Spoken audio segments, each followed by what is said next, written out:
Forrest Gump is sitting on a bench at a bus stop in 1981, and he has decided to share his entire story with a nurse who is sitting on the next seat to him. Forrest introduces himself to the nurse and tells her that life was like a box of chocolates. The nursing woman doesn't appear interested as he talks about his life, but Forrest doesn't mind as he rambles on about his life.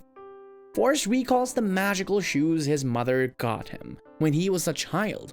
The shoes didn't really make him fly, but they were more like braces that helped Forrest walk as he progressed through his narrative, giving the lady an inside peek into his childhood. Forrest had leg braces as a child since he had a bent spine and couldn't walk correctly. He grew up in an Alabama boarding home with his mother, who encouraged him to always believe in himself, regardless of his physical limitations. Forrest also has a lower than average IQ. Forrest's mother agreed to sleep with the principal in exchange for Forrest's admittance into the public school. In a flashback to previous Gumpier days, Forrest is seeking to enroll into a school but is refused admission owing to his low IQ. Mrs. Gump is told by the school's principal that Forrest will not be admitted since his IQ is so low, but she is adamant about giving her son every opportunity. Mrs. Gump, ever tenacious, would not take no for an answer. As a result, she sleeps with the principal in order to get her son into the school. She received what she desired. On the first day of school, Forrest encounters Jenny Curran on the bus. They quickly become fast friends and spend all of their time together. Jenny is gorgeous and a close friend to Forrest, but she is dealing with a sexually abusive father at home. As their connection develops, Forrest discovers that Jenny never wants to go, but it's not because she's having a good time with Forrest, but because her alcoholic father hits her. One day, when a gang of children begins tormenting Forrest, Jenny encourages him to escape and he rushes away. Forrest flees the bullies, who pursue him on their bikes in an inspirational action. When Forrest sprints like the wind, his leg braces are magically cured by the power of love and defeating bullies. As Jenny's father becomes more abusive, the younglings pray to the god for wings so that she might fly away, far, far away. They don't get them, which is unfortunate, but a greater force must have heard because Jenny is taken from her father and moved in with her grandma. Forrest and Jenny have remained close companions for over the years. While escaping some bullies in high school, Forrest is seen by a football recruiter and is given a sports grant to attend college. He paid little heed to the strategy because college was all about running towards the jungle, so he kept running. During this period, the institution is desegregated, and the Forrest is present for historic admission of a handful of black students. After being selected for the All-American football squad, Forrest eventually has an audience with President Kennedy. When we get back to the bus stop, Forrest begins to tell his tale, but before he can complete it, a ladies' bus pulls up. Thankfully, he is now a friendly passenger who's attentively listening as he continues by describing how he and Jenny parted ways after college. Forrest continued to pay her frequent visits despite being a little bit clinging and charming. He even waited outside her accommodation until Jenny came with a man in his vehicle. When Jenny said something suggestive, Forrest mistook it for an assault and beat the man.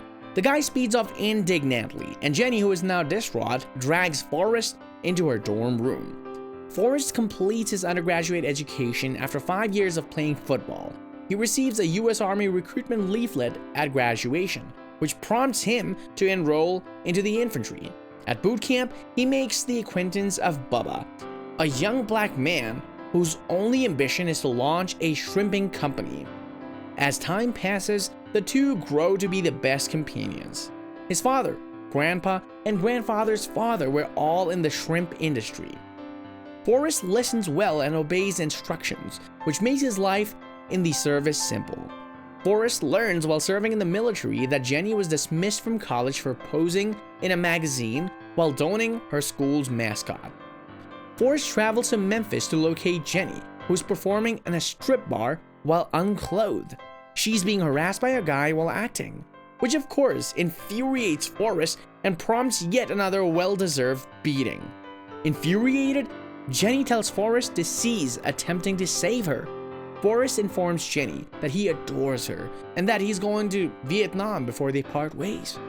Lieutenant Dan, an army commander who has had a relative perish in each American conflict, is given charge of Forrest and Bubba in Vietnam. Bubba is slain in an assault on the platoon that Forrest is a member of. Forrest returns and rescues all of his fellow troops in the middle of the assault, earning him a badge of honor. Even Lieutenant Dan, who was determined to die in a combat like his forefathers, is saved by him. After being shot in the back during the fight, Forrest is taken to an army infirmary. He shares a bed with Lieutenant Dan, who suffers the loss of both of his legs in the assault. Forrest begins playing ping pong at the infirmary and quickly becomes proficient. After being awarded a badge of honor, Forrest returns to Washington and is persuaded to join an anti-war protest where he meets Jenny, who has since become an extreme hippie. Additionally, she is in a violent relationship which Forrest attempts in vain to shield her from. Forrest competes in the international ping pong, and when he goes to New York for an interview with his athletic skill, he meets Lieutenant Dan, who is in a wheelchair and lives on disability. He spends the winter vacations with Dan and the two get close. As Forrest informs Dan about his ambitions to own a shrimp boat, Dan chuckles and jokes that if his dreams come true, he will be Forrest's first mate. Meanwhile, Jenny becomes hooked on drugs and moves from one terrible relationship to the next. Forrest gets discharged from the army and is approached to endorse a ping pong paddle for $25,000, which he does. With this money, he purchases a shrimping boat. Fulfilling his pledge to Bubba, he calls the yacht Jenny, but it is a failure. Dan maintains his commitment to Forrest and he joins him in the shrimping activities. As Hurricane Carmen destroys all but the Jenny, Forrest becomes a wealthy shrimper. Forrest realizes that his mother is dying of cancer shortly after his achievement, and he returns to home to care for her. Dan invests Forrest's portion of the funds in Apple computers, making Forrest a millionaire. Jenny pays Forrest a visit and spends some time with him. When Forrest proposes to her, she rejects it, but they have sex that night anyhow. Jenny departs Forrest the following day. Forrest, distraught, begins running throughout the nation without stopping, except to sleep and eat. His relentless jogging makes him a celebrity, and he even attracts Jenny's attention. When the scene returns to the present, Forrest informs the women sitting next to him on the bus stop bench that he is in Savannah to see Jenny, who wrote to him. When Forrest pays Jenny a visit, she introduces him to her son, Forrest. Jenny informs Forrest that the boy is his and that she's suffering from an unknown sickness. Jenny and Forrest marry, and the three relocate to Greenbow. Dan attends the wedding with his fiancée. Dan is no longer in a wheelchair and now walks with prosthetic legs. Forrest lives happily with Jenny and Forrest Jr. until Jenny dies. The video concludes with Forrest sending Forrest Jr. to the school bus on the first day of school.